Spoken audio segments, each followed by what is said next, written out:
નમસ્કાર વિદ્યાર્થી મિત્રો, ધોરણ 5 વિષય ઇંગ્લિશ એમાં આપણે યુનિટ 1 જોઈ ગયા છીએ. તો હવે યુનિટ 1 પૂરું થઈ ગયું છે. હવે આગળનો જે યુનિટ છે એ યુનિટ છે યુનિટ 2 અમ્બ્રેલા આર કલરફુલ. એટલે અમ્બ્રેલા એટલે છત્રી, એટલે કલરફુલ છત્રી એટલે રંગબેરંગી છત્રી. એમાં આપણે એક્ટિવિટીઝ 1 નીચેનું કાવ્ય સાંભળો, દોહરાવો અને ગાઓ એ હવે આપણે જોઈશું. એમાં કાવ્ય છે, in the jungle standing near the lake I saw a tiger looking at a snake. In the jungle swimming with a smile I saw a big green crocodile. In the jungle roaring loudly, I saw a lion sitting proudly. In the jungle driving down the path, I saw a hippopotamus taking a bath. In the jungle hanging on a tree, I saw some monkey laughing at me. In the jungle on a branch in a tree, I heard some parrots talking to me. એટલે વિદ્યાર્થી મિત્રો, આ જે કાવ્ય છે એ કાવ્ય તમે પણ એકવાર એટલે જરૂર ગાજો. હવે આપણે આ જે કાવ્ય છે એ કાવ્યનો ભાષાંતર જોઈ લઈએ. તો ચાલો ભાષાંતર જોઈએ. In the jungle standing near the lake. Lake એટલે તળાવ, સ્ટેન્ડિંગ એટલે ઊભા રહેવું અને નિયર એટલે પાસે. ઇન ધ જંગલ એટલે જંગલમાં. સ્ટેન્ડિંગ નિયર ધ લેક તળાવ પાસે ઊભેલો. જંગલમાં તળાવ પાસે ઊભેલો. આઈ સો એટલે જોવું. અ ટાઈગર એટલે વાઘ. લુકિંગ એટ અ સ્નેક એટલે સાપ. એટલે જંગલમાં તળાવ પાસે ઊભેલો. I saw a tiger looking at a snake એટલે મેં જોયું એક વાઘ સાપ સામે જોતો.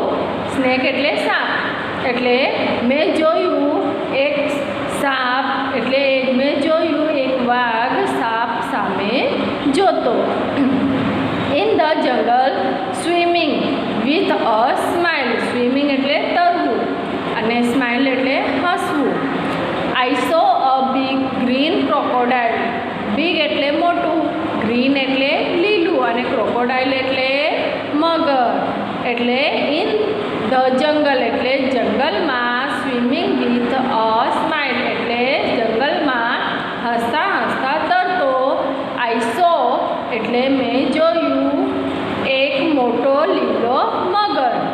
એટલે અહીંયા જે કાવ્ય છે એ કાવ્યમાં બધા પ્રાણીઓ વિશે બતાવવામાં આવ્યું છે. એટલે પહેલાં જે પહેલી ઉપરની પંક્તિ હતી એમાં શું હતું કે જંગલમાં તેણે શું જોયું, તો તળાવ પાસે ઊભેલા વાઘને જોયું અને એ વાઘ કોનો જોતો હતો, તો સાપને જોતો હતો.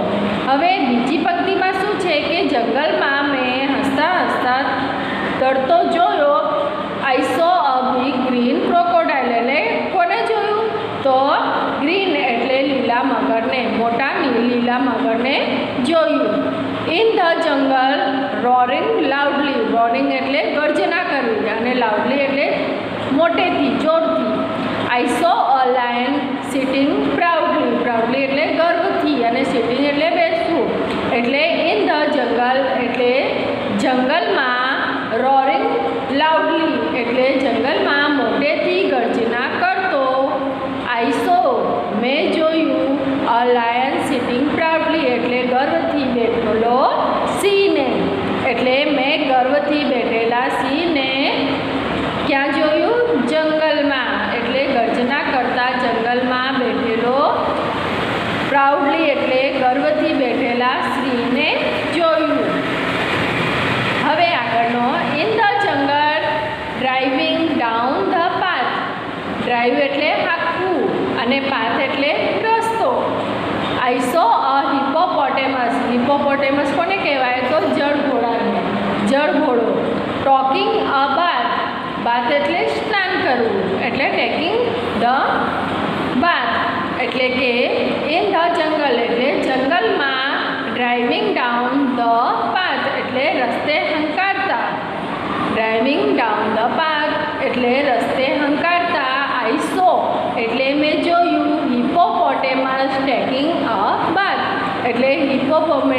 હિપોપોટેમસ એટલે એક જળઘોડો નાહતો. એટલે એણે શું જોયું કે જંગલમાં રસ્તા હંકારતા એણે શું જોયું તો જળઘોડાને એટલે સ્નાન કરતા એટલે નાહતા જોયું. ઇન ધ જંગલ હેંગિંગ ઓન અ ટ્રી એટલે હેંગ એટલે લટકાવવું, હેંગિંગ એટલે લટકાવવું. આઈ સો સમ મંકીસ, મંકીસ એટલે વાંદરો. લાફિંગ, લાફિંગ એટલે હસવું. એટ મી એટલે ઇન ધ જંગલ એટલે જંગલમાં ઝાડ પર લટકતા. હેંગિંગ ઓન અ ટ્રી એટલે ઝાડ પર લટકતા. આઈ સો સમ મંકીસ લાફિંગ એટ મી એટલે જંગલમાં ઝાડ પર લટકતા મેં જોયા. આઈ સો એટલે મેં જોયા થોડા વાંદરા મારી સામે હસતા.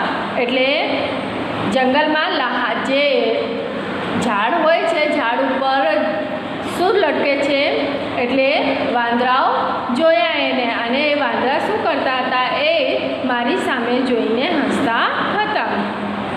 ઇન ધ જંગલ on a branch in a tree I heard some parrots talking to me. એટલે in the jungle એટલે જંગલમાં on a branch, branch એટલે ડાળી, branch એટલે ડાળી. in a tree એટલે જંગલમાં એક ઝાડની ડાળી પર, જંગલમાં એક ઝાડની ડાળી પર. I heard, heard એટલે સાંભળવું. I heard એટલે મેં સાંભળ્યું. જુઓ બધામાં તો જોયું એને, પણ આ છેલ્લે શું એટલે એણે સાંભળ્યું. I heard એટલે મેં સાંભળ્યું. Some parrots એટલે થોડા પોપટ, પેરોટ એટલે પોપટ. Some parrots એટલે થોડા પોપટ. ટોકિંગ ટુ મી એટલે મારી સાથે વાતો કરતા.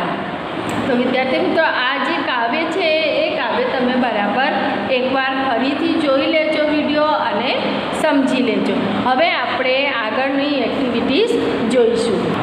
હવે આપણે આગળની જે એક્ટિવિટીઝ છે, એક્ટિવિટીઝ 4, એમાં ચિત્ર જોવાનું છે અને તેનું વર્ણન તમારા શિક્ષક પાસેથી સાંભળવાનું છે અને વાંચવાનું છે.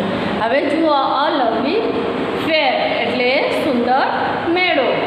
એટલે હવે એ મેળા વિશે આપણે જોઈશું. વિદ્યાર્થી મિત્રો, મેળા તો તમે લોકો ઘણા બધા જોયા હશો અને મેળામાં શું શું મળે છે એ પણ તમે લોકો જાણો છો.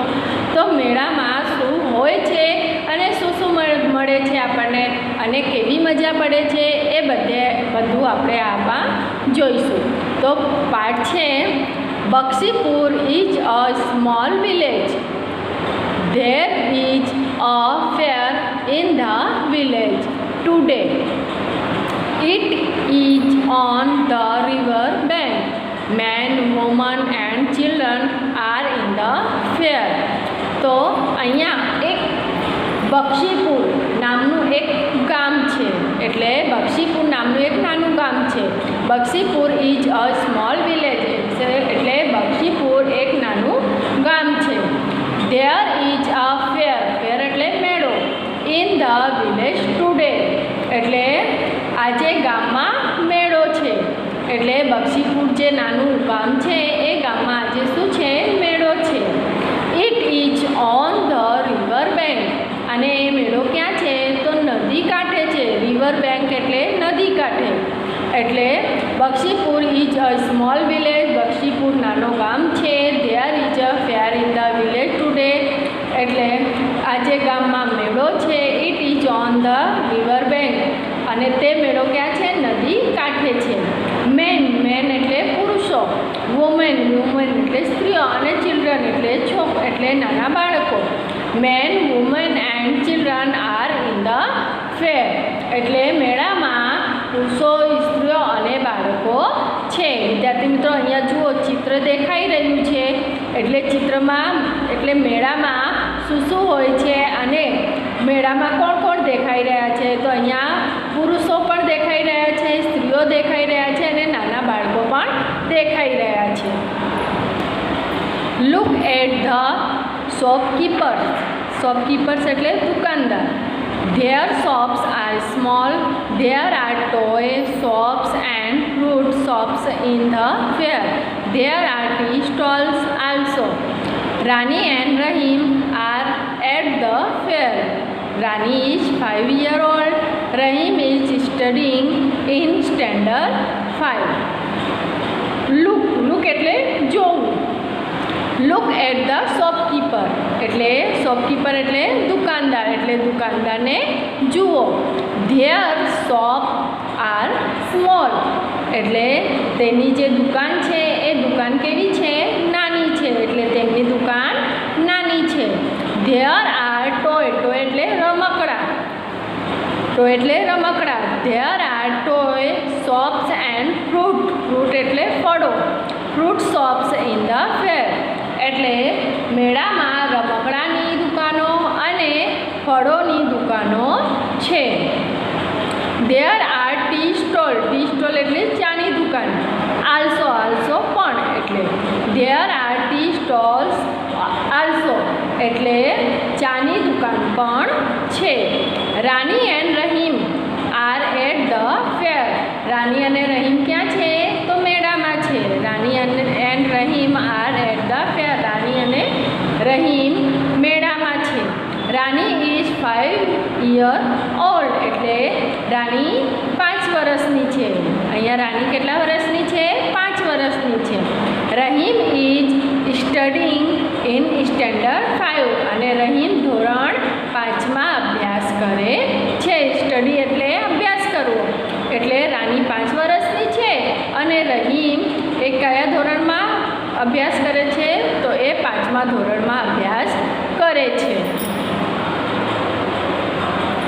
હવે રાની સેડ રાની કહે છે is there a balloon man in the fair. Balloon man એટલે ફુગ્ગાવાળો.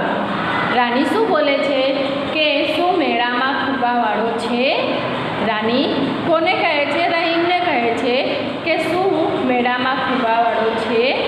Rahim said yes there is. Rahim શું બોલે છે? તો રહીમ બોલે છે હા છે. Rani sad where is he એટલે રાની પૂછે છે કે તે ક્યાં છે? વેર ઇઝ હી એટલે તે ક્યાં છે? Rahim said look he is near the tea stall એટલે રહીમ હવે રાનીને કહે છે લુક એટલે જો. He is near the tea stall. Tea stall એટલે ચાની દુકાન અને નિયર એટલે પાસે એટલે લુક એટલે જો તે ચાની દુકાન પાસે છે. હવે રાની કહે છે અખિલ હુ આર ધો ચિલ્ડ્રન એટલે જે રાની છે હવે રાની એ શું બોલે છે કે રહીમ પેલા બાળકો કોણ છે? રહીમ પેલા બાળકો કોણ છે? અહીંયા અખિલ છે ને, આ અખિલ નહીં આવશે, અહીંયા રહીમ આવશે એટલે લખવામાં થોડીક મિસ્ટેક થઈ છે એટલે આપણને અહીંયા રહીમ જ વાંચવાનું છે, અખિલ નહીં વાંચવાનું. તો રહીમ હુ આર ધો ચિલ્ડ્રન એટલે રાની બોલે છે કે રહીમ પેલા બાળકો કોણ છે? તો Rahim said they are my neighbours. They are Asif, Joseph, Vedant, Bhavik and Nachiketa. એટલે રહીમ શું બોલે છે? રહીમ બોલે છે કે દે આર માય નેબર એટલે પાડોશી એટલે તેઓ મારા પડોશી છે. દે આર એટલે તે આસિફ, જોસફ, વેદાંત, ભાવિક અને નચિકેતા છે. Rani said what are they looking at એટલે રાની કહે છે કે તેઓ શું જોઈ રહ્યા છે? તો રહીમ કલરફુલ બલૂન એટલે રંગીન ફુગ્ગા એટલે તે લોકો શું જોઈ રહ્યા છે? તો રહીમ શું બોલે છે કે કલરફુલ બલૂન્સ એટલે રંગીન ફુગ્ગા. હવે રાની બોલે છે વોટ ઇઝ ધેટ રહીમ એટલે હવે રાની બોલે છે કે પહેલું શું છે રહીમ? તો Rahim said it is called a merry go round. It is small. Look at the giant wheel near the merry go round. It is huge એટલે રહીમ બોલે છે કે તેને ચક્રડી એટલે it is called a merry go round એટલે તેને ચક્રડી કહે છે. ઇટ ઇઝ સ્મોલ તે નાની છે.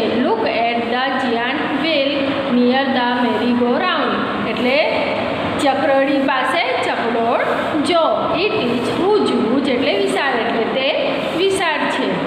Rani said, let's buy ice cream. Where is the ice cream stall. હવે રાની બોલે છે કે ચાલો આઈસ્ક્રીમ ખરીદીએ. આઈસ્ક્રીમની દુકાન ક્યાં છે? Rahim said, it is under that tree near the giant wheel. એટલે રહીમ કહે છે કે તે ચકડોળ પાસે છે, પેલા ઝાડ નીચે. Rani said, let's go there. I will take a big cup. એટલે રાની શું બોલે છે કે ચાલો ત્યાં જઈએ, હું એક મોટો કપ લઈશ. રહીમ, ઓકે. એટલે રહીમ શું કહે છે કે ઓકે એટલે સારું. Rani said, who is that man. એટલે પેલો માણસ કોણ છે?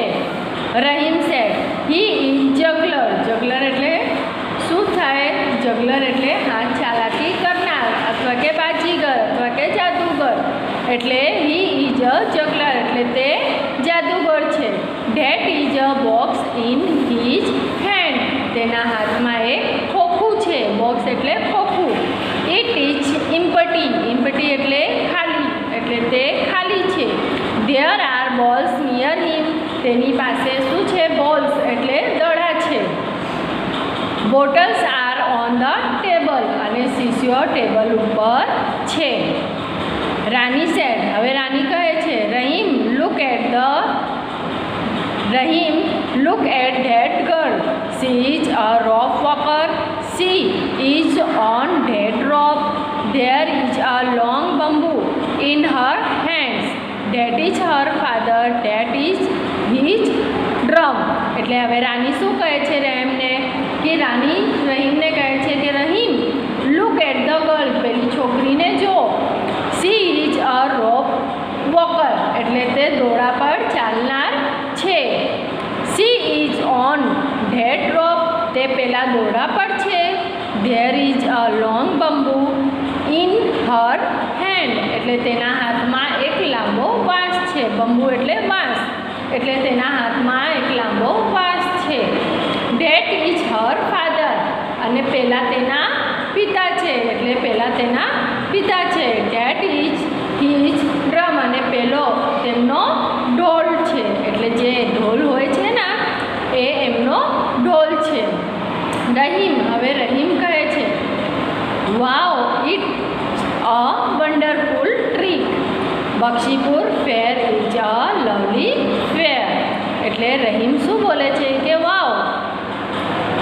એટલે રહીમ બોલે છે કે વાવ, એટલે વાવ ઇટ્સ અ વન્ડરફુલ ટ્રીક. એટલે તે એક અદ્ભુત કરામત છે. ટ્રીક એટલે યુક્તિ, કરામત, ઉપાય. એટલે કે આ તે એક અદ્ભુત કરામત છે. Bakshipur fair is a lovely ફેર. બક્ષીપુરનો મેળો એક સુંદર મેળો છે. તો વિદ્યાર્થી મિત્રો, આજે મેં તમને કાવ્ય અને પાઠનું જે ભાષાંતર કરાયું છે તો તમે એકવાર ફરીવાર જોઈ લેજો. વિડીયો બરાબર જોઈ લેજો, એટલે જોઈને સમજજો. અને અહીંયા જે આ પાઠ છે એ પાઠના હું શબ્દાર્થ તમને મોકલું છું. એ શબ્દાર્થ તમને તમારા ચોપડામાં લખવાના રહેશે.